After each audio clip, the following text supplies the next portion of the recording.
Oi,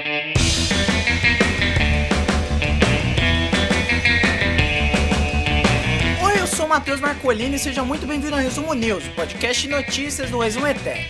Nesse podcast eu comento as notícias mais legais de passar pra vocês no dia de hoje, dia 24 de julho de 2020. Vamos lá! E a primeira notícia é do G1. Prefeitura de São Paulo adia Carnaval de 2021 devido ao coronavírus.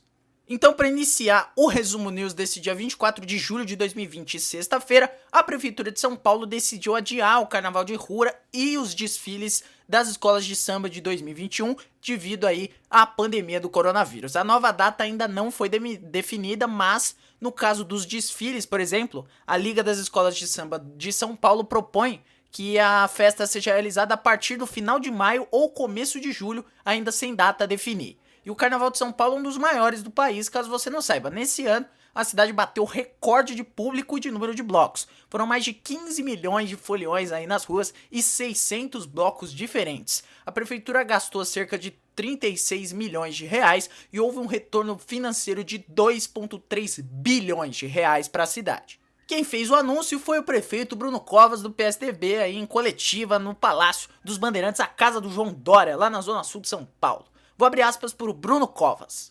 Estamos definindo tanto com os blocos quanto com as escolas e com as outras cidades a nova data que deve se dar a partir de maio do ano que vem. Muito dificilmente ocorrerá em junho porque coincide com os festivais de São João no Nordeste. Estamos definindo ou final de maio ou começo de junho para a realização do carnaval na cidade de São Paulo. Em Salvador, o prefeito também está estudando lá adiar o carnaval para junho. No Rio de Janeiro, as escolas estão esperando para tomar uma decisão em setembro sobre a data dos desfiles. Inclusive, representantes das agremiações da Liesa, que é a Liga das Escolas de Samba do Rio de Janeiro, alegaram que sem vacina contra a Covid é impossível de realizar o espetáculo. Mas você se engana se você acha que o carnaval nunca foi adiado aqui em São Paulo. Uma matéria também do G1 da Bárbara Muniz Vieira e da Cíntia Akayaba diz que o carnaval em São Paulo já foi adiado 2 vezes. Na verdade, o carnaval no Brasil, né? Nas outras 2 vezes em que isso aconteceu foram em 1892 e 1912. E aí a população não acatou a mudança e comemorou a festa em 2 datas, né? Na oficial e na nova que tinha sido determinada. Explicando pra vocês, a primeira vez que a festa foi adiada foi em 1892, foi quando o ministro do interior decidiu mudar a data para 26 de junho, motivado pelo lixo gerado pelo evento. Pro ministro, junho era um mês mais saudável do que fevereiro, aí, enfim, nessa época não tinha escola de samba. O segundo adiamento foi em 1912, umas semanas antes do carnaval, né? Na verdade, uma semana antes, morreu o ministro das Relações Exteriores, o José Maria da Silva Paranhos Júnior, que era conhecido como Barão do Rio Branco. Aí, como ele era tido como herói nacional, o governo decretou aí o adiamento do carnaval para 6 de abril, 2 meses depois da data oficial. E também nessa data aí não foi respeitado e teve 2 carnavais no Brasil. A próxima notícia é da revista Veja. Pesquisa exclusiva mostra que Bolsonaro é o favorito da corrida eleitoral em 2022. A matéria é assinada pelo João Pedroso de Campos e pelo André Siqueira. Então o governo Jair Bolsonaro aí passou por muitos problemas nos últimos 3 meses, aí uma tempestade política. E aí a revista Veja, né, ela realizou uma pesquisa de intenção de voto. Foi realizado um levantamento exclusivo aí pelo Instituto Paraná Pesquisas entre os dias 18 e 21 de julho. Então, mesmo sendo aí um mandatário bizarro, mesmo sendo um doente, o Bolsonaro lidera todos os cenários de primeiro turno com percentuais que vão desde 27,5% a 30,7%. E segundo a Veja, derrotaria os 6 potenciais adversários em um segundo round, né, um segundo turno da corrida ao Planalto. Segundo a Veja, o Bolsonaro derrotaria tanto o ex-presidente Luiz Inácio Lula da Silva, tanto quanto o ex-prefeito Fernando Haddad, o ex-governador Ciro Gomes, o ministro Sérgio Moro, o governador paulista João Dória e também o apresentador Luciano Huck. Porém, na mesma matéria tem aqui que fala que isso é meio estranho, porque 48,1% dos brasileiros desaprova a gestão do Bolsonaro e 38% consideram ela ruim ou péssima. Aí a eleição de 2022 ainda tá um pouco distante, né? Ainda tem mais uns 2 anos e um pouquinho. Mas ainda já chama a atenção a capacidade de resistência do Bolsonaro, segundo a Veja. Diz aí que, tipo, tem um monte de coisa rolando, um monte de empurrão, e mesmo assim a base dele é fiel, de cerca de 30% aí dos eleitores. Esse número é considerado até por adversários como um freio a um processo de impeachment. Então, aí, agora comentando a notícia, tem alguns furos, eu acho, né? Primeiro que o Lula, ele tá inelegível, né? Então ele não pode ser votado.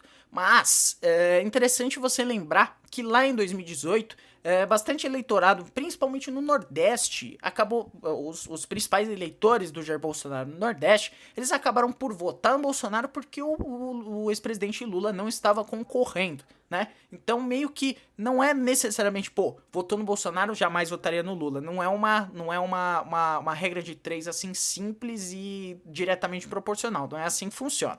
Mas ainda falta muito tempo, então a gente ainda vai poder pensar bastante sobre isso aí e torcer para que o Bolsonaro não seja reeleito. A próxima notícia é do G1.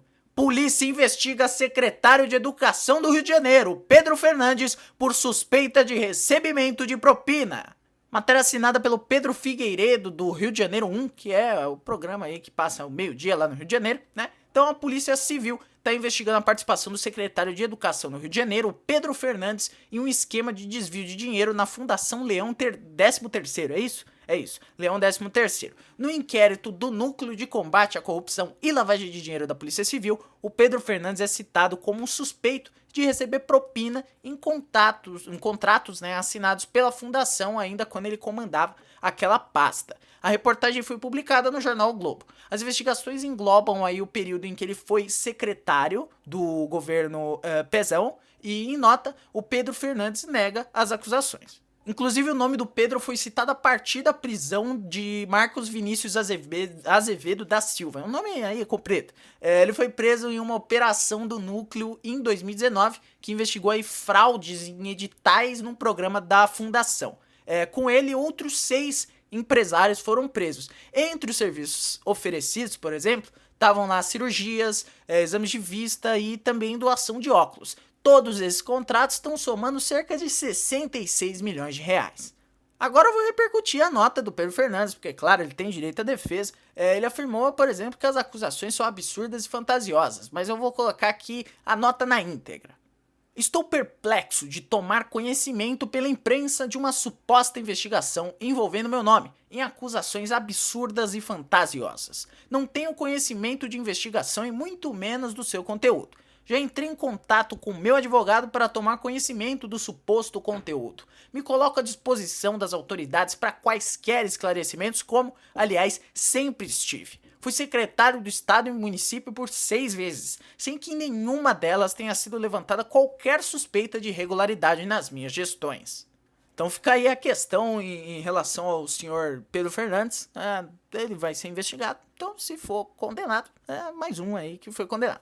Bom, agora 2 rapidinhas. A primeira rapidinha é que o governador do Rio Grande do Sul, Eduardo Leite, ele testou positivo para a Covid-19. Ele tuitou o seguinte: após um teste RT-PCR, mesmo estando assintomático, fui surpreendido agora há pouco com um resultado positivo para a Covid-19. Cancelei as minhas agendas e iniciei isolamento, seguindo as instruções médicas. E a outra rapidinha é que Chicago retirou uma estátua do Cristóvão Colombo de um parque. Isso ocorreu durante a madrugada dessa sexta-feira, e isso depois também de um monte de protestos depois da morte do George Floyd. Ativistas estavam protestando contra essa estátua. Aí as equipes foram lá, pegaram um guindaste e tiraram a estátua do Cristóvão Colombo lá do pedestal. Essa estátua aqui foi depredada em outras cidades dos Estados Unidos, e aí o Donald Trump tá planejando enviar tropas federais para Chicago.